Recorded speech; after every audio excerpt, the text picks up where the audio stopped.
Dan ketika itu Allah sudah ngasih tahu pada Maryam, kalau kamu ketemu satupun manusia, kalau kamu ketemu satupun manusia, kasih tanda pada mereka, aku lagi puasa. Karena pada saat itu orang-orang Yahudi kalau lagi puasa, mereka tidak hanya puasa nggak makan, tapi juga nggak ngomong. Maka kemudian ketika dia katakan, memberi tanda dia lagi puasa, dia cuma nunjuk anaknya. Ketika lu tanya ini aja nih, kalau dia mau nunjuk tahu anaknya. Gitu. Ini anak siapa? Cuma ditunjuk ditunjuk aja. Berkatalah kemudian Isa, inni Abdullah. Aku adalah hamba Allah. Atani al-kitaba wa ja'alani nabiyya. Aku kemudian diberikan oleh Allah kitab dan aku kemudian dijadikan oleh Allah sebagai seorang nabi. Ini baru bayi merah masih? Ya.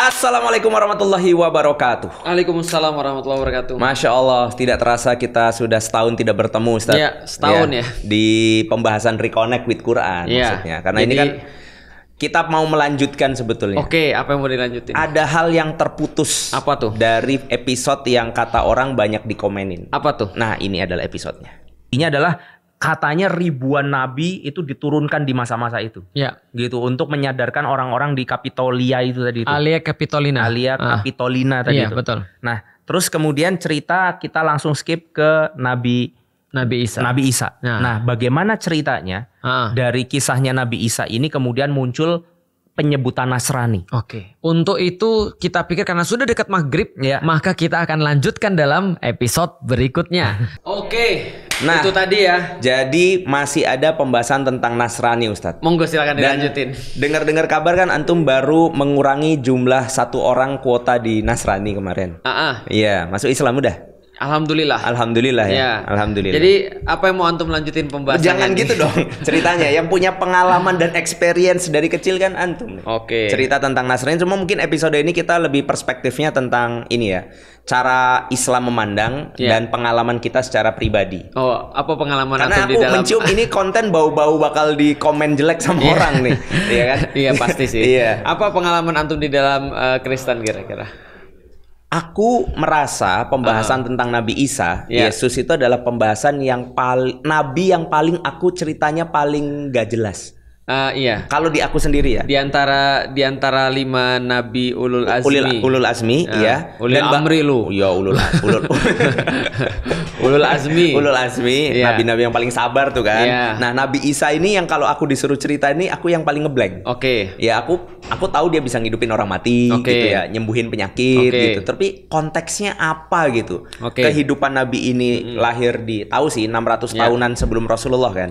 Nah, cuma di konteks era apa, kenapa nabi itu diutus dan kenapa tiba-tiba mukjizat-mukjizat dia itu kalau kita berbicara Musa, itu kan kenapa dia punya mukjizat sihir, itu kan karena lawannya penyihir, kan ada dalam konteks begitu ya. Nah, konteksnya apa Nabi Isa itu pada saat itu? Terus juga cerita Maryamnya. Karena kan dari 4 wanita terbaik, ternyata semua itu bisa kita nilai lihat dari suaminya atau dari keturunannya. Gitu. Jadi kayak misalkan kan 4 ya, Khadijah, 4 wanita terbaik, Khadijah, Fatimah, Asiyah, sama Maryam. Gitu. 1 punya suami mulia, nah yang 1 punya suami nggak berada, Ali bin Abi Thalib kan. Nah kemudian 1 punya suami kebangetan, biadab lah kalau boleh dibilang, Firaun. Yang 1 nggak punya suami. Betul. Nah cuma di sini juga berbicara tentang keturunan, keturunan dari salah satu manusia atau wanita terbaik yaitu Siti Maryam, yaitu Nabi Isa. Itu masih ada hubungannya sama Nabi Zakaria kan? Nabi Zakaria ada. Hitungannya apa? Om ya? Hitungannya ada yang bilang sepupu, ada yang bilang paman. Oh gitu. Jadi dari ini dari Siti Maryam. Jadi dari Bunda Maryam. Jadi ini kayak apa ya? Debatable. Oh. Tapi kita perlu untuk disclaimer dulu ya. Pertama-tama kayak tadi yang disampaikan sama Pak Haji Wimar, bahwasanya kalau soalnya ini orang-orang YouTube ini kadang-kadang ya kita tuh nggak bahas dia tuh merasa dibahas. Iya. Padahal lucunya gini ya. Lucunya setauku ya, orang-orang mohon maaf ya, saudara-saudara kita yang beragama Kristen ini, ketika kita lagi bahas tentang Yesus misalnya di dalam agama Islam gitu ya, dia bilang itu kan beda-beda, jangan disama-samain. Ya memang kalau nggak sama kenapa lu bahas gitu maksudnya. Itu maksudnya. Nah kalau sama ya juga nggak apa-apa. Karena bagi kita itu termasuk tokoh yang sama bagi kita. Tapi kalau lu misalnya itu nggak sama, ya udah nggak apa-apa, jangan ditonton juga. Dan ngapain juga lu komen kalau nggak sama gitu maksudnya. Betul. Artinya jangan bahas Yesus dong, itu kan kami lah. Ini kan juga ada di dalam Al-Qur'an. Iya, masa kita jadi 24 nabi dan rasul? Iya, betul gara-gara hilang satu. Iya, emang dominasi lu doang gitu maksudnya kan nggak gitu ya. Ini udah ngajak ribut nih kita. Iya, jadi kita harus kasih pagar bahwa ini dalam perspektif Islam dan lewat pengalaman Islam yang kita pahami. Dan kalaupun ada beberapa yang kita ambil ya berarti itu sepengetahuan kita. Yang bisa jadi pengetahuan kita tuh salah dan pengetahuan kita tuh bisa jadi salah. Bisa jadi salah atau mungkin ada perbedaan. Ya artinya bisa jadi kita benar, yang lain benar, tapi verifikasinya kita nggak tahu. Betul. Gitu kan. Nah, yang sudah pasti, insya Allah teman-teman yang Muslim akan mendapatkan manfaat daripada pembahasan kita. Karena betul kata antum tadi, kalau kita bahas tentang para nabi itu misalnya contoh kita bahas tentang Nabi Nuh misalnya, itu jelas banget di dalam bahasan orang-orang Muslim. Nabi Nuh itu ada cerita tentang banjir besar gitu ya. Lalu kemudian ada anak-anaknya yang kemudian selamat. Lalu dari situlah kemudian muncul keturunan-keturunan di antara manusia, itu kan sudah pasti ya. Ibrahim itu lebih banyak lagi pembahasannya, ada kaitannya dengan kurban, ada kaitannya dengan ibadah haji, ada kaitannya dengan zakat, ada kaitannya dengan puasa, ada banyak lah kemudian tentang Nabi Ibrahim. Siapa lagi setelah itu? Nabi Musa, itu lebih banyak lagi dibahas di dalam Al-Quran. Mungkin nanti kita juga akan bahas tentang Nabi Musa ya. Setelah Nabi Musa, Nabi Isa. Nah, itu sebelum Nabi Muhammad. Nah, artinya Nabi Isa ini kadang-kadang kurang dipahami baik secara timeline ataupun secara pembahasan individualnya sendiri. Dan secara ulul azmi itu kan disebutnya nabi-nabi yang kesabarannya lebih daripada yang lainnya. Betul. Nah, itu aku masih nggak make sense, nggak paham kayak oke, Nabi Ibrahim dibakar, terus dia bisa melewati rintangan itu, sabar banget gitu. Nabi Musa ngelewatin laut, dikejar Firaun gitu ya. Nabi siapa lagi? Nuh, berapa tahun tuh? 900 tahun, dakwah nggak dapat orang, tiba-tiba bikin kapal, keluarganya juga menghinakan dia. Iya, dia sabar banget ya. Nah, Nabi Muhammad udah nggak usah dibahas. Kalau mau bingung, kalau mau tahu biar nggak bingung, datang reconnect aja. Tiba, nanti bisa kita tahu kenapa Nabi Muhammad itu sebegitu sabarnya sampai bahkan di antara 5 itu derajatnya tertinggi di antara yang lain. Nah, tapi Nabi Isa ini kalau di level kesabaran yang dihadapin itu apa? Dia dijadiin Tuhan. Itu kan 300 tahun berselang. Iya, itu kan di dalam. Tapi selama dia ada, dia juga memiliki banyak sekali ujian sih. Oke, nah itu. Mungkin itu kita start dari situ kali. Betul. Pertama-tama gini, kita harus tahu dulu ada pertanyaan yang menarik yang disampaikan ke aku tentang para nabi. Jadi dikatakan begini, Ustadz, kalau seandainya kita membahas tentang para nabi, bukannya ada nabi dan ada rasul ya? Iya, aku bilang. Apa bedanya nabi dan rasul? Kita selalu jawab, kalau rasul dia mendapatkan risalah baru, atau dia diberikan kitab lah, gampangnya seperti itu. Kalau nabi itu dia sekedar melanjutkan kemudian apa yang sudah dibawa oleh nabi oleh rasul yang sebelumnya. Aku sering bilang kalau nabi, kalau Rasul itu bawa update software.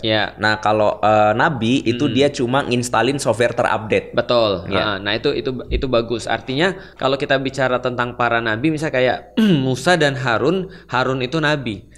Bukan Rasul, gitu kan ya. Artinya kalaupun dikatakan di dalam Al-Qur'an Rasulah, gitu kan ya. Rasulah itu artinya dia juga diutus, gitu kan ya. Berarti itu adalah dia diutus kepada Firaun pada saat itu. Tapi dia tidak bawa syariat seperti yang dibawa oleh Nabi Musa. Nah, lalu kemudian pertanyaannya gini, sebelum Nabi Isa siapa? Sebelum Nabi Isa? Rasulnya. Aduh. Sebentar. Nah, itu banyak banget itu Bani Israel semua dari Nabi Yusuf kan? Nabi Yusuf sekitar minus 1700. Musa lalu Daud. Kemudian sekitar minus 1200 kalau nggak salah, atau 1400 ya, nanti coba kita cek lagi. Nabi setelah Musa, Daud. Musa belum. Musa kan sudah tadi. Oh ya, Musa, Daud minus 1000 sekitar. Nabi Sulaiman minus. Nah ini kan semuanya kan adalah membawa Zabur ya Nabi Daud ya. Lalu kemudian kepada Nabi Isa seperti apa kan gitu kan ya. Maksudnya adalah Zabur apakah kemudian digantikan dengan Taurat atau seperti apa? Aku menyampaikan gini, bahwasanya tidak selalu kemudian ketika muncul Rasul baru itu digantikan. Karena Yesus sendiri ketika di dalam Alkitab mengatakan aku menggenapkan Taurat. Jadi dia bukan mengganti, karena sama waktu itu masih dikenal dengan dalam tanda kutip ya kalau kita pakai istilah sekarang nanti, karena kalau kita nggak begini nanti orang-orang Islam juga pada protes. Kita pakai istilah sekarang yang masa itu adalah agama Yahudi. Walaupun tentu saja ya kita udah tahu orang-orang semua di sini pasti mau bilang, oh bukannya dari dulu agama Islam. Cuman secara istilah mereka disebut dengan agama Yahudi pada saat itu, karena orang Yahudi pada saat itu adalah satu komunitas yang berada di tengah-tengah orang-orang Romawi ketika Yesus itu ada. Nah, jadi kita harus tahu konteksnya dulu tuh seperti apa. Nah, jadi ketika Yesus ini ada, konteksnya adalah waktu itu yang terjadi adalah namanya kekaisaran Romawi. Dan kita tahu bahwa saat itu adalah semenjak tahun berapa ya kalau nggak salah minus 60, nanti coba kita cek lagi. Itu setelah Titus itu ya? Titus itu 70, dia itu sudah berada dalam kekuasaan Romawi. Ketika 70 ada pemberontakan terus dibakar sama dia. Nah, tapi intinya adalah pada saat itu Baitul Maqdis dikuasai oleh yang namanya Romawi. Herodes bukan? Herodes belum ada. Ini masih minus sebelum Masehi. Jadi dia dikuasai dulu Baitul Maqdis ini, dengan kata lain orang Yahudi yang ada di wilayah Yudea waktu itu, karena wilayah Yudea itu kan diambil daripada nama mereka Yahudi. Jadi Yahudi tinggalnya di wilayah Yudea, itu termasuk dalam penguasaan orang-orang Romawi. Dan kita harus tahu dulu bahwasanya dalam keadaan inilah Yesus itu lahir. Ya, jadi buat teman-teman yang nggak tahu, ini kita lagi bahas tempatnya di Palestina gitu lah ya. Jadi Yudea itu sekarang daerah Palestina. Jadi ada satu kota namanya Bethlehem. Sekarang juga sama namanya Bethlehem. Nah itu disitulah kemudian lahirnya Yesus itu. Yesus Kristus yang kita kenal gitu kan ya. Nanti kita coba kita bahas tentang lebih lanjutnya. Nanti kalau antum pengen nambahin sesuatu atau bahas sesuatu atau nggak jelas sesuatu, coba nanti dipotong. Bukan aja. Di kandang domba kan? Nah itu kandang domba itu debatable juga sebenarnya, karena sebenarnya nggak ada yang bisa mastiin dia lahir di mana gitu kan ya. Karena kalau di Al-Quran itu jelas. Tapi kalau orang-orang Kristen debatable. Tapi kalau kita kan jelas di dalam Al-Quran dia lahirnya di kebun kurma. Kebun kurma musim panas.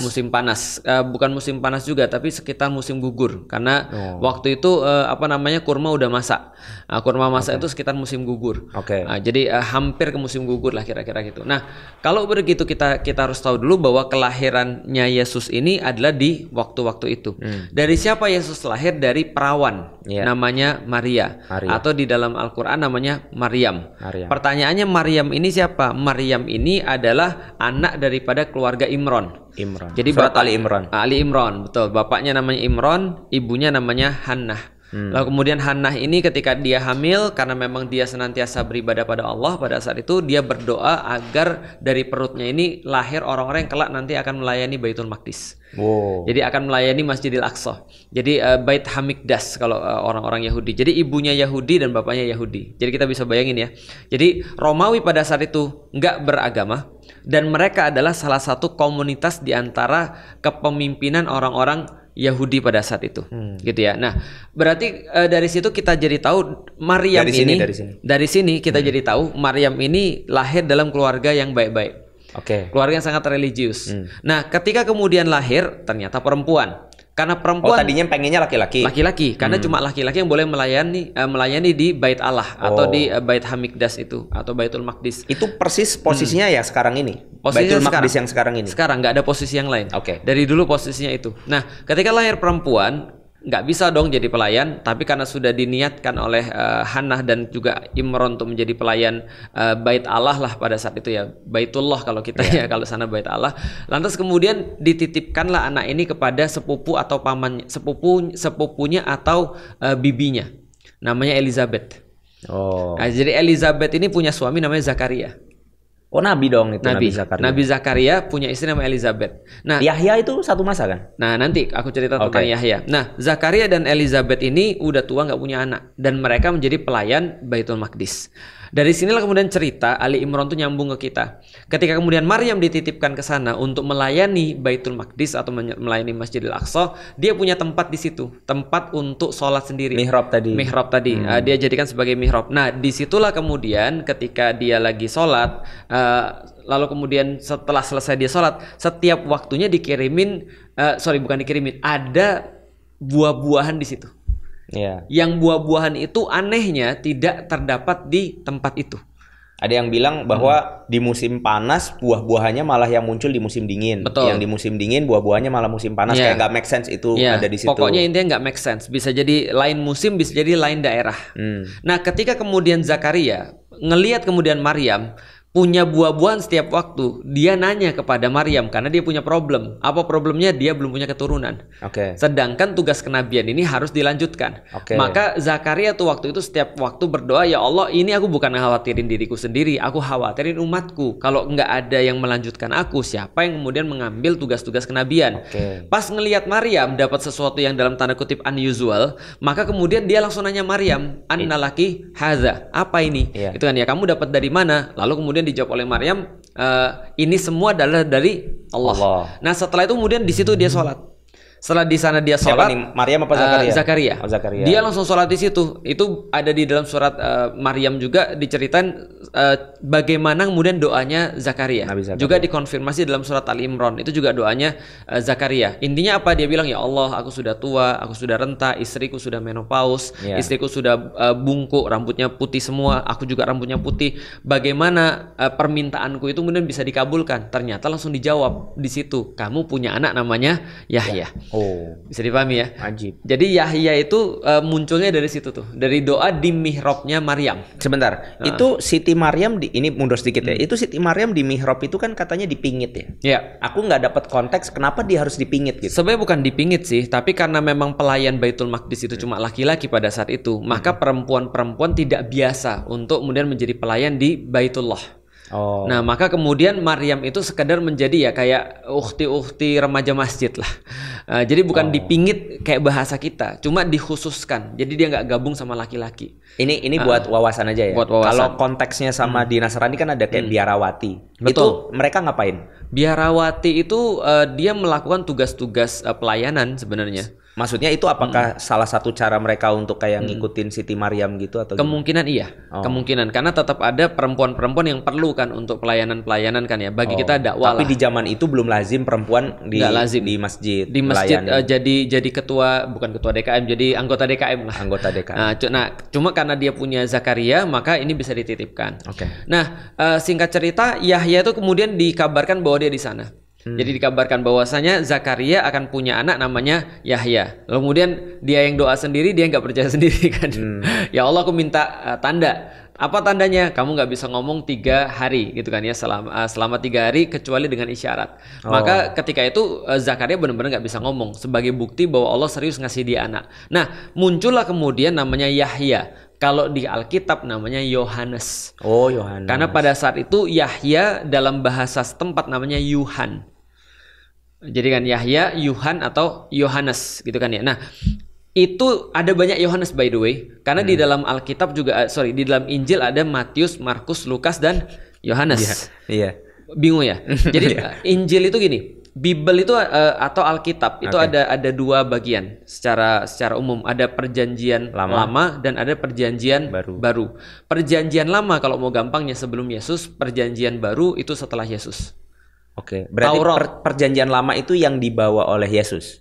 Perjanjian baru. Itu perjanjian baru. Karena setelah Yesus. Kalau perjanjian lama tuh kayak Exodus, kitab Keluaran, Genesis, kitab Kejadian. Itu semua kayak Taurat. Taurat itu kan ada Exodus, ada Genesis, ada Exodus, bilangan dan segala macamnya. Nah, itu ada di perjanjian lama. Jadi Taurat, Zabur itu ada di perjanjian lama.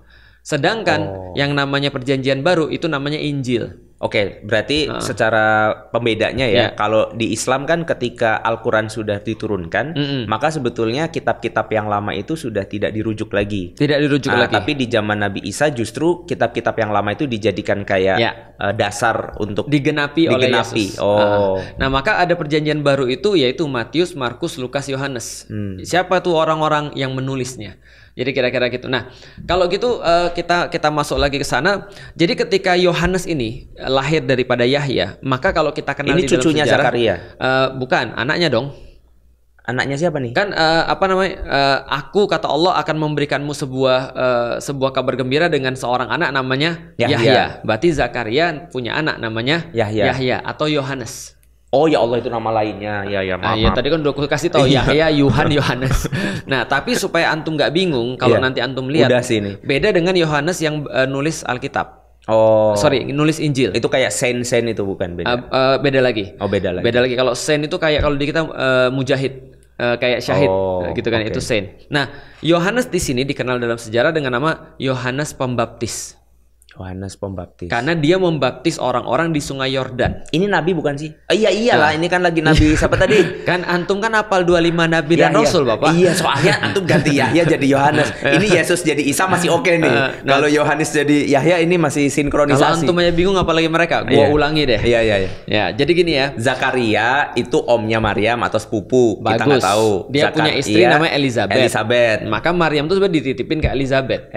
Maryam dititipin Elizabeth sama Zakaria. Untuk mengabdi di Baitul Maqdis. Terus tadi kan ngelihat buah-buahan doa. Langsung doa di tempatnya Maryam. Langsung dikasih anak namanya Yahya atau Yohanes Pembaptis. Bagus, pintar. Nah, itu beda dengan Yohanes yang menulis Injil. Iya, dan Yohanes tetangga kalian beda. Nah, Yohanes tetangga kalian juga beda. Nah, ketika kemudian lahir yang namanya Yahya, di saat yang sama itulah, nggak berselang berapa lama, itu Maryam hamil. Maryam hamil. Karena setelah setelah kejadian di mana kemudian Zakaria sholat di situ, Maryam langsung didatengin sama Jibril. Di dalam surat Maryam, teman-teman bisa baca bahwasanya Maryam bilang gini, jangan dekat-dekat aku gitu kan ya. Inni a'udzubi rahmani minka in kunta taqiyya. Aku berlindung pada engkau laki-laki karena kalau engkau bertakwa pada Allah jangan dekat-dekat saya. Intinya kelanjutan terus-menerus dia cuma ngasih tahu sebenarnya sudah ada keputusan Allah bagi kamu. Apa keputusannya? Kamu akan mengandung seorang anak. Dan anak itu dikasih nama siapa? Isa ibnu Maryam. Itu yang ngasih nama Isa Jibril yang ngasih tahu dari Allah. Sama seperti Yahya itu juga dikasih tahu oleh Jibril. Ini aku dengar cerita aja. Itu prosesnya Jibril datang itu dia niupin roh ke rahimnya Nabi Isa atau? Kalau di dalam Al-Quran yang niupin roh itu adalah Allah. Tapi walau bisa aku how to-nya ya. How to-nya nggak tahu. Tapi yang jelas itu yang langsung ditiupkan adalah dari Allah. Allah bilang dari ruh kami. Tapi prosesnya aku nggak ngerti. Nah, bagaimana ini berbicara perspektif Ustadz aja ya, sebagai mantan nih ya. Bagaimana kedudukan malaikat Jibril dalam Trinitas itu kalau di? Dia archangels. Dia adalah pemimpin daripada para nabi. Salah satu archangels dan kemudian sama pembawa wahyu itu Gabriel. Sama kayak kita Jibril. Nah, jadi dia tugasnya menyampaikan wahyu aja dan sebagai semacam kayak gini lah, pemimpin daripada para malaikat sama itu mah. Jadi itu setelah kemudian dia nyampein pada Maryam langsung hamil kan.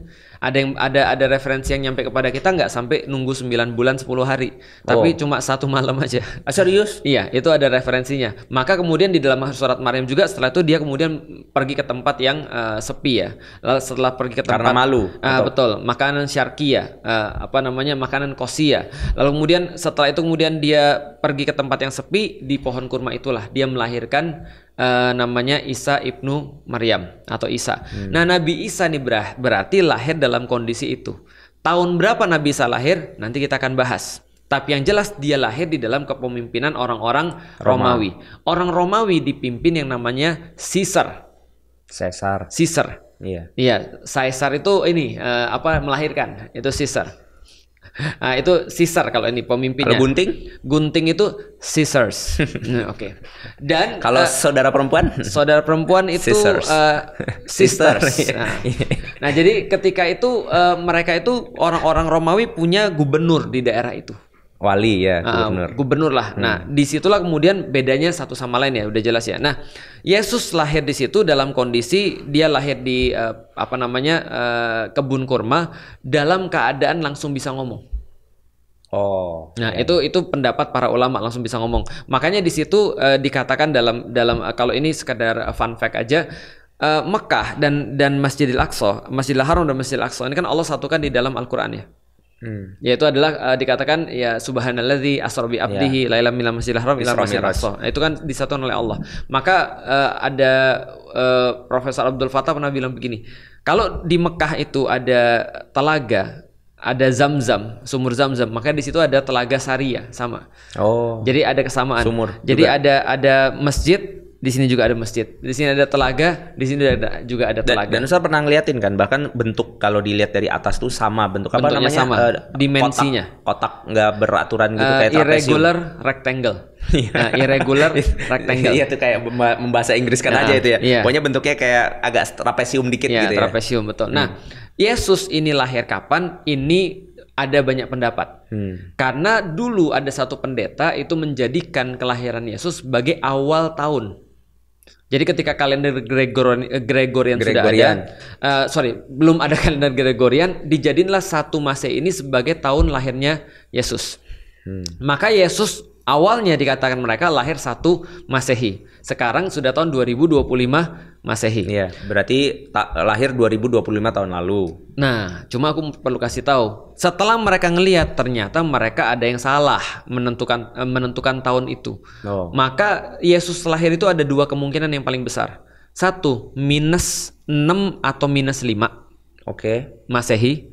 Yang satu lagi adalah 6 Masehi. Oh, ini selisihnya bisa 10 tahun. Iya, 10 tahun. Bisa dipahami ya? Iya. Nah, artinya kalau berdasarkan kemudian satu Injil dikatakan bahwa Yesus itu lahir -6 atau -5, maka setelah itu adalah 5 atau 6. 6 Masehi. Artinya Yesus itu nggak lahir di tahun 1 sebenarnya. Itu salahnya kenapa maksudnya? Karena perhitungan Herodes meninggalnya itu agak rancu. Jadi kan dikatakan di dalam Alkitab misalnya Yesus lahir ketika lagi ada survei yang diberikan oleh orang-orang Romawi untuk mensensus penduduk-penduduk yang ada di seluruh kemudian kerajaan Romawi. BPS Romawi ya. Di situ dikatakan misalnya sensus ini terjadi di zaman siapa? Ada yang berkata misalnya di zaman Quirinius misalnya, ada yang berkata di zaman Archelaus misalnya dan segala macam. Nah, ini ada beberapa catatan yang akhirnya memungkinkan ada perbedaan. Yang orang Kristen sampai sekarang juga nggak ngerti dan nggak bisa mastiin juga seperti apa. Yang bisa mereka lakukan adalah ini yang paling mungkin di zaman ini berdasarkan catatan-catatan sejarah yang sudah pasti ini. Nah, dari indikasi itu kemudian dibuat. Tapi orang-orang zaman sekarang itu memudahkan semuanya. Dikatakan pokoknya ya sekarang gak usah pakai Masehi lagi, berarti pakainya adalah Common Era. Makanya dulu kan ada AD sama ada BC. Kalau AD Anno Domini, tahun Tuhan kita, itu kita nggak boleh pakai, itu kan ya. Jadi kita nggak boleh bilang sekarang tahun berapa? 2025 AD, nggak ada. Karena itu nggak boleh, karena kita nggak mengakui bahwa Yesus adalah Tuhan kan. Nah, tapi kita boleh kemudian mengakui Masihi, itu boleh. Karena Masehi artinya Masih, Al-Masih artinya adalah Kristus. Kristus artinya adalah Al-Masih, yang diurapi, yang terpilih, gitu kan ya. Nah, artinya kalau kita bicara masuk lagi tentang kelahiran Yesus, berarti Yesus lahir kalau gampangnya ya, kalau kita mau kesampingan seluruh bahasan kita tadi, ya udah tahun 1. Tahun 1 Masehi. Atau sekitar itulah. Oke, lihat ya. Berarti ini ada orang-orang Yahudi. Lalu kemudian lahirlah Yesus. Dan sebelum lanjut mungkin tadi belum diceritain fun fact terkait cara cara Siti Maryam ngelahirin kan kita pernah ngeliat tuh di Museum Bayazid. Museum Kesehatan ya. Itu ternyata berdiri kan. Wa huzzi ilaiki bijiz'in nakhlati tusakit alaiki rutoban janiyah. Maka goyanglah pangkal pohon kurma lalu kemudian akan turun padamu kurma yang masak. Jadi ketika Maryam lagi kesakitan, Allah bilang untuk menggoyang pohon kurma. Kalau misalnya dikatakan seperti menggoyang pohon kurma seperti ini, berarti dia seperti memeluk. Sehingga kemudian jalan keluar bayinya lebih mudah. Dan kemudian ketika dia keluarkan karena kedorong gravitasi ya. Kedorong gravitasi. Ketika Nabi Isa sudah dilahirkan, maka di situ sudah ada telaga Saria. Nah, itu ada malaikat katanya. Di dalam Al-Qur'an Allah sampaikan ada yang dibawa yang menyambutnya di telaga Saria itu. Nah, berarti kita harus tahu dulu konteksnya bahwasanya Yesus itu lahir, dia waktu itu belum dikenal sebagai seorang Kristiani atau orang yang menyebarkan agama Kristen. Tapi simply dia dikenal sebagai orang Yahudi. Jelas sampai di sini ya. Tapi ini ada masalah lagi. Ketika Bunda Maryam melahirkan, dia kan sudah bilang kan ya, ya laitani mitu qabla hada wa kuntu nasyam mangsia. Kalau andaikan aku mati itu lebih baik bagiku, dan dilupakan itu lebih baik bagiku. Kenapa? Ketimbang aku harus menghadapi dunia dalam kondisi yang seperti ini. Iya. Lalu kenapa? Karena dia bawa anak sebagai seorang ukhti masjid. Iya. Yang hamil nggak ada bapaknya. Nah itu dia. Bisa dipahami nggak? Viral lagi. Viral, sangat viral. Makanya ketika dia datang dia bawa anak, bisa bayangin nggak sih? Iya. Jadi bisa bayangin nggak seorang ukhti baik-baik yang selama ini jadi contoh kesolihan, nggak pernah nyentuh siapapun, nggak pernah ke gap pacaran, nggak pernah ke gap suka sama cowok, tiba-tiba bawa bayi. Orang bilang itu bayi siapa? Ini anak saya. Dibilang gila. Ya kan? Iya. Artinya itu yang terjadi, literally itu yang terjadi sama orang-orang Yahudi. Langsung dibilang apa? Pelacur kamu. Waduh. Dan ketika itu Allah sudah ngasih tahu pada Maryam, kalau kamu ketemu satupun manusia, kalau kamu ketemu satupun manusia, kasih tanda pada mereka, aku lagi puasa. Karena pada saat itu orang-orang Yahudi kalau lagi puasa, mereka tidak hanya puasa nggak makan, tapi juga nggak ngomong. Maka kemudian ketika kemudian dia katakan, memberi tanda dia lagi puasa, dia cuma nunjuk anaknya. Ketika lu tanya ini aja nih, kalau dia mau nunjuk tahu anaknya. Gitu. Ini anak siapa? Cuma ditunjuk apa? Ditunjuk aja. Berkatalah kemudian Isa, inni Abdullah. Aku adalah hamba Allah. Atani al-kitaba wa ja'alani nabiyya. Aku kemudian diberikan oleh Allah kitab dan aku kemudian dijadikan oleh Allah sebagai seorang nabi. Ini baru bayi merah masih? Ya. Jadi masih di dalam kain lampin dia ngomong. Hanya saja kita balik lagi ingat, pemerintahan apa? Romawi dan punya gubernur di sana. Keyakinan negaranya apa maksudnya secara dia nggak ada. Ada pagan Roma juga nggak sih? Nggak ada. Dewa-dewa. Pagan gitu. Roma ya. Maksudnya agamanya nggak ada. Karena pagan kan gitu kan. Nah, ketika itu terus kemudian gubernurnya dikasih tahu bahwasanya ada orang-orang dari Persia. Ingat para magi dari Persia, Magus, raja-raja Persia datang membawa hadiah buat Yesus. Oh ya. Dia ngomong kepada gubernurnya Herodes bahwasanya aku mau untuk memberikan hadiah pada raja yang baru lahir. Sebelum cerita raja itu, aku ingat bahwa kondisi kelahiran Nabi Isa itu ada miripnya sama kelahiran Rasulullah. Yaitu ketika malam terang. Terus kemudian salah satunya itu Persia patung-patung pada jatuh. Nah, jadi cuma lucunya jatuhnya itu kepalanya ngadep ke bawah. Jadi kayak Allah paksa sujud gitu. Nah itu gara-gara banyak patung yang jatuh dan malam terang itu mereka bertanya kepada orang-orang yang mengetahui. Akhirnya mereka datang mau ngasih hadiah kan. Ngasih hadiah kepada Nabi Isa. Mereka bilang raja yang baru udah lahir. Oh, mereka tahu kalau ini kayak mesiahnya gitu. Iya, gambarnya seperti itu. Nah, itu kan langsung ke-trigger kan? Siapa? Karena Gubernur Herodes kan raja juga sebenarnya, raja Yudea. Oh, ngerasa kesaing. Walaupun dia gubernur ya, tapi dia kan raja Yudea, diangkat sama Romawi. Ketika dia merasa tersaingi itulah, kemudian dia memerintahkan agar siapapun yang lahir di tahun-tahun ini agar kemudian ditangkap dan dihukum mati. Anaknya atau bapak ibunya? Anak. Kayak Firaun dong. Betul. Dia pengen nyari ini anaknya siapa. Maka Yesus dilarikan ke Mesir. Oh, dievakuasi. Ya, jadi Yesus itu dikatakan kalau orang zaman sekarang pengungsian Palestina di Mesir. Ya, masuk akal ya. Tapi kita jadi tahu ceritanya. Yesus kemudian diungsikan ke Mesir untuk kemudian menghindari itu semuanya. Nah, setelah kemudian sekitar 2-3 tahun baru Yesus balik lagi ke sana. Nah, terus kemudian kita time skip. Kita time skip sampai kemudian sekitar tahun 30-an.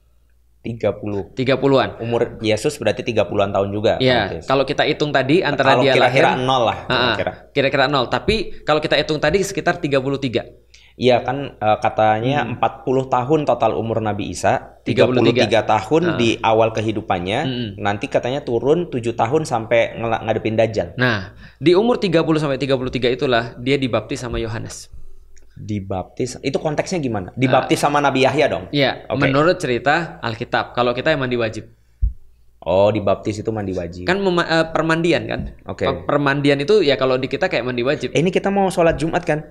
mau pada dibaptis nggak? Oh iya. Iya kan kita mandi wajib. Iya mandi wajib betul. Nah terus setelah kemudian Yesus mandi wajib dia mulailah berdakwah tuh setelah itu.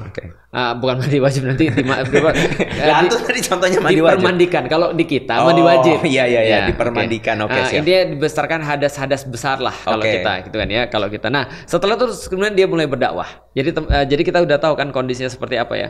Setelah dia mulai berdakwah, dia itu dikenal bukan juga mendakwakan agama baru. Dia cuma mengatakan bahwa saya menggenapi Taurat. Jadi berdakwahnya tuh start di umur 30? 30. Oh. Dia baru berdakwah kemudian. Nah, setelah kemudian dia berdakwah, yang merasa terganggu siapa? Yang merasa terganggu orang-orang Yahudi. Pemimpin tadi juga. Pemimpin ulama-ulama Yahudi. Kenapa? Muncul bocah tiba-tiba merasa lebih tahu daripada gua yang sudah mapan. Siapa dia? Terutama pendeta-pendeta kepala. Daripada orang-orang Yahudi yang namanya rabbi. Oh. Kalau kita rob artinya adalah Tuhan. Artinya pengajar juga, guru. Nah, dulu rabbi artinya adalah pengajar. Jadi kalau zaman sekarang tuh apa ya? Kiai. Oh, kiai. Iya, kira-kira yang dituakan lah kira-kira. Nah, ini rabbi, B-nya 2 ya. Pemimpin rabbi nikah. Ya, jadi semua ini kemudian protes karena Yesus ini buat sesuatu yang kontroversial. Misalnya contoh ya, di dalam Alkitab tuh dia pernah bolak-balik meja di Bait Allah. Yesus, Nabi Isa, Baitullah, banting-banting. Jadi dari zaman dulu berdagang di tempat ibadah tuh nggak boleh. Oh. Tapi dia melihat ini orang-orang berdagang di tempat ibadah, dibalikin tuh meja dagangnya. Jadi benar-benar radikal kalau zaman sekarang. Nanti soalnya orang pasti protes nih, Felix Shaw bilang Yesus radikal. Zaman sekarang maksudnya, kalau ada orang kayak gitu pasti akan dibilang radikal. Dia mengkritik praktek-praktek yang tidak seharusnya. Jadi Yesus masih dikenal sebagai orang Yahudi, dan kita harus tahu agama Yahudi itu adalah agama eksklusif pada saat itu untuk orang Yahudi dan tidak selain kepada orang Yahudi. Nah, dalam keadaan seperti inilah kemudian akhirnya chaos di mana-mana, dilaporinlah dia. Siapa yang ngelaporin? Ya orang-orang Yahudi itu sendiri. Cepu. Iya, dilaporin kepada siapa? Dilaporin kepada pemerintah. Yang pemerintahnya adalah orang Romawi. Nah, singkat cerita setelah dilaporin, sebelum lanjut dilaporin, itu kisah-kisah mukjizat-mukjizatnya Nabi Isa itu udah kelewat atau pas in between? Oh, in between time skip tadi. Ya, ketika dia kalau di Alkitab dia mengubah air menjadi anggur. Dia menyembuhkan orang penyakit lepra, buta, kusta. Dia menghidupkan orang mati di dalam Al-Quran. Dia berbicara ketika masih kecil di dalam Al-Quran. Apalagi misalnya Nabi Isa, ya banyak lah ya yang kita bisa lihat ya. Ini mujizat-mujizat yang dia buat. Nah, kenapa mujizat-mujizat itu dipilihkan? Karena waktu itu pemerintahnya Romawi. Mereka sangat menyukai kemudian yang namanya kesehatan. Mereka menyukai gaya hidup dan segala macam. Nah, maka mujizatnya Yesus itu yang melebihi lifestyle-nya mereka. Nah, intinya sesuatu yang bisa membuktikan bahwa dia adalah utusan Tuhan, utusan Allah. Nah, setelah kemudian itu terjadi, singkat cerita, dia punyalah namanya 12 rasul. Hawariyun bukan? Hawariyun, 12 murid. Kalau di Alkitab disebutnya 12 rasul. Rasul. Makanya di dalam Al-Qur'an nanti rasul bukan? Bukan, rasul. Oh, bukan. Rasul, utusan artinya. Utusan. Nah, jadi hati-hati kalau mau belajar bahasa Arab, ada namanya alif lam di depan itu untuk mengkhususkan sesuatu. Nah, kalau tidak khusus berarti umum. Gitu kan ya. Nah, contoh misalnya begini, teman-teman baca surat Yasin, di situ dikatakan bahwasanya di satu tempat itu tidak hanya diutus satu rasul, tapi diutus 3 rasul. Yang dimaksud Hawariyun ini. Oh. Paham ya? Makanya di Alkitab itu dikatakan kisah para rasul, itu artinya 12 rasul ini. Oh. Ceritanya. Oh, yang 3 rasul terus ada Habib An-Najjar. Iya, itu kisahnya Habib An-Najjar kan? Iya, jadi kisah para rasul salah satu suratnya, tapi yang dimaksud rasul adalah 12 rasul ini. Oh, bukan nabi. Oh. Tapi dia adalah murid-muridnya Yesus. Oh. Karena kisahnya kejadiannya di situ, bisa dipahami ya maksudnya. Nah, jadi kisah Habib An-Najjar di Antakia itu, kalau sekarang di Antiok, itu adalah ketika ada satu rasul diutus, Turki itu. 2 rasul diutus Turki, 3 rasul diutus, nggak bisa untuk kemudian dalam tanda kutip ya membuat tauhid di situ. Maka kemudian Habib An-Najjar datang bantu mereka, malah kemudian jadi bagus di Antakia. Nah, sejak saat itulah Antakia menjadi basis orang-orang beriman. karena kerjaannya Habib An-Najjar. Maka ketika aku ke Antakya itu ada makamnya dalam tanda kutip yang diyakini sebagai murid-muridnya Yesus, Hawariyun. Ya ada 3 di situ. Habib An-Najjar ada juga makamnya. Habib An-Najjar ada juga makamnya di sana. Ada masjidnya juga. Itu masjid gimana sih kalau kita pengen jalan-jalan ke Antakya terus belajar sejarah di sana? Nah, sayangnya sekarang lagi gempa, jadi hancur semua. Kirain habisin mau promo nggak jadi. Iya, ya kita ada perjalanannya sih, namanya Cradle of Civilization. Tapi Antakyanya jadi lagi hancur banget dan kita nggak tahu sampai kapan bisa rebuilding lagi. Karena masjidnya semua hancur, data-datanya semua, bukan data, bukti-bukti sejarahnya hampir semua hilang. Nah, singkat cerita adalah dia punya 12 rasul ini dan Yesus itu kemudian, nah ini di sini letaknya nih, letak berpisahnya. Di antara sini nih, pemikiran Islam dengan Nasrani. Dari sini. Menurut versi orang-orang Kristen di dalam Alkitab, Yesus disalib, hasil daripada problematika ini. Ketika Yesus disalib, maka dia setelah itu kemudian dimakamkan, lalu kemudian pada hari ketiga bangkit. Ini Nasrani dulu ya. Nasrani dulu. Dia disalib. Ya. Salib nih. Namanya Jumat Agung. Oke. Terus dimakamkan hari Jumat. Oh, hari Jumat Agung itu. Bangkit pada hari ketiga. Sabtu, Minggu, Senin. Jumat, Sabtu, Minggu. Oh, salah. Jumatnya dihitung. Jumat, Sabtu, Minggu. Makanya Minggu namanya Paskah. Oh, gitu. Paham ya maksudnya ya? Jadi Jumat namanya Jumat Agung. Jumat Agung. Jadi crucifixion itu terjadi pada hari Jumat. Jadi Jumat, Sabtu, Minggu dia bangkit. Itu versi orang Kristen. Nasrani gitu kan ya. Nah, versi kita beda. Versi kita wama solabuhu wama kotaluhu. Dia tidaklah kemudian Yesus itu disalib atau dibunuh. Akan tetapi kemudian syubbiha lahu. Akan tapi disyubhatkan atau diserupakan dengan dia. Nah, kita nggak tahu siapa yang diserupakan. Yang jelas bagi kita Yesus langsung diangkat. Jelas ya? Ada yang Yesus diangkat, terus ada yang dimiripin intinya. Ya, ada yang dimiripin. Nah, sehingga sampai sekarang bagi orang Muslim Yesus nggak pernah mati dan Yesus masih hidup. Tapi berarti kasus penyalipan itu benar terjadi, tapi bukan Yesus kalau di kita. Ya, walakin syubbiha lahu, kata Allah itu diserupakan. Yang intinya Al-Quran tidak meng-highlight tentang siapa yang disalib atau proses penyaliban itu, cuman Yesus tidak disalib dan tidak dibunuh seperti dugaan orang-orang Nasrani. Bisa dipahami ya. Tapi balik lagi, ini kan keyakinan ya. Boleh dong orang-orang Muslim berkeyakinan. Boleh lah. Nah, kalau misalnya lu bilang Yesus yang sama, oke, berarti boleh dong kita berbeda. Tapi kalau itu Yesusnya berbeda, ya udah, berarti juga nggak usah didengerin juga lah. Kan beda. Nah, setelah kemudian Yesus disalib ini, maka kepemimpinan orang-orang beriman pada saat itu diserahkan kepada Petrus. Siapa Petrus ini? Tiba-tiba muncul. Salah satu daripada Hawariyun. Oh, di antara 12 tadi itu. Dia pemimpinnya Hawariyun. Dia dikatakan bahwasanya sama Yesus ketika Yesus masih hidup, kamu nanti akan membangun gerejaku. Ceritanya. Oh, ini yang lahirnya di Adena. Bukan, itu beda lagi. Nanti aku cerita tentang dia. Maaf ya. Kepemimpinannya nanti beralih ke Petrus. Nah, Petrus ini lambangnya adalah kunci. Oh, iya, dua kunci yang disilang ya. Nah, karena dia memegang kunci surga, bro. Nah, ceritanya begitu. Nah, luar biasa. Iya, jadi aku pas kasus Panji banyak komen ini pegang kunci surga, berarti aku Petrus. Iya, makanya kan lu mirip tuh. Apanya mirip sama-sama pegang kunci surga. Oh, iya. Jadi sampai kalau dia bilang pegang kunci surga, mohon maaf beda keyakinan nih. Yang berkeyakinan ada yang megang kunci surga itu justru di agama Nasrani, bukan di agama Islam. Karena kemudian kalau kita miftahul jannah adalah la ilaha illallah. Jadi tidak ada satu yang memegang kunci surga. Makanya sekarang kalau lihat di Vatikan itu punya gereja Saint Peter Basilica namanya. Saint Peter Basilica. Peter itu ya Petrus. Peter itu ya Petrus. Nah, Saint Peter Basilica itu kalau nanti dilihat dari udara bentuknya tuh kayak lubang kunci.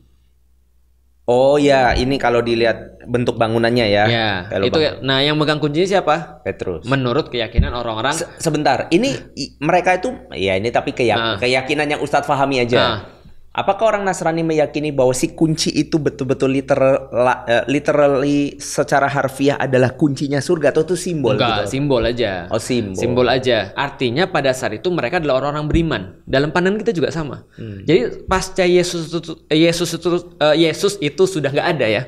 Berarti yang megang pemimpin orang-orang beriman, Amirul Mukmininnya. Ini kayak Abu Bakar lah kira-kira. Nah, Amirul Mukmininnya adalah Petrus. Petrus ini yang memimpin kemudian tauhid pada saat itu, dan sampai di titik ini belum juga dikenal sebagai seorang Nasrani atau Kristen. Dan belum dianggap sebagai Tuhan juga. Belum dianggap sebagai Tuhan juga pada saat itu. Cuma dia mendakwahkan apa yang menjadi ajarannya Yesus. Di dalam beberapa dokumenter dan beberapa data dikatakan ajarannya Yesus ini apa? Namanya the way. Oh, the way. I'm the way. I'm the way. Hadza siratum mustaqim. Itu kata Yesus di dalam surat Maryam. Jadi ikutilah aku adalah jalan yang lurus. Itu di dalam Al-Quran. Tapi menurut orang-orang Kristen beberapa juga aku baca dokumenter dan referensi, kata Yesus adalah juga sama. Aku mengajarkan jalan. Oh. Jalan keselamatan lah kira-kira gitu. Oh, itu cuma bertiga. Berarti katakanlah 318, ini 315 lawan 3. Ya. Itu Arius sama 2 pendukungnya. Betul. Sama satunya Anastasia atau apa? Anastasius. Anastasius. Lalu kemudian menanglah kemudian Anastasius ini. Nggak jelas. Tapi perbedaan antara Anastasius sama Arius apa? Ya tadi nature of Jesus. Jadi apa maksudnya? Pendapatnya Anastasius itu sama dengan Tuhan Allah. Oh, jadi Yesus sama dengan Tuhan. Tuhan Allah. Tidak merupakan pribadi yang berbeda. Oh. Sementara Arius mengatakan tidak sama. Dia bilang apa? Dia bilang bahwa Yesus itu tidak setara dengan Tuhan Allah. Oh, tapi Tuhan juga. Walau bisawab. Aku sampai di titik ini belum bisa mastiin. Tapi yang jelas mereka berbeda. Tapi kalau berbedanya sampai bisa diasingkan satu dan kemudian dicabut kemudian haknya untuk dakwah lah gampang gitu. Ini pasti perbedaan usul. Perbedaan usul, bukan perbedaan furu. Itu kan jelas ya sampai sini ya. Nah,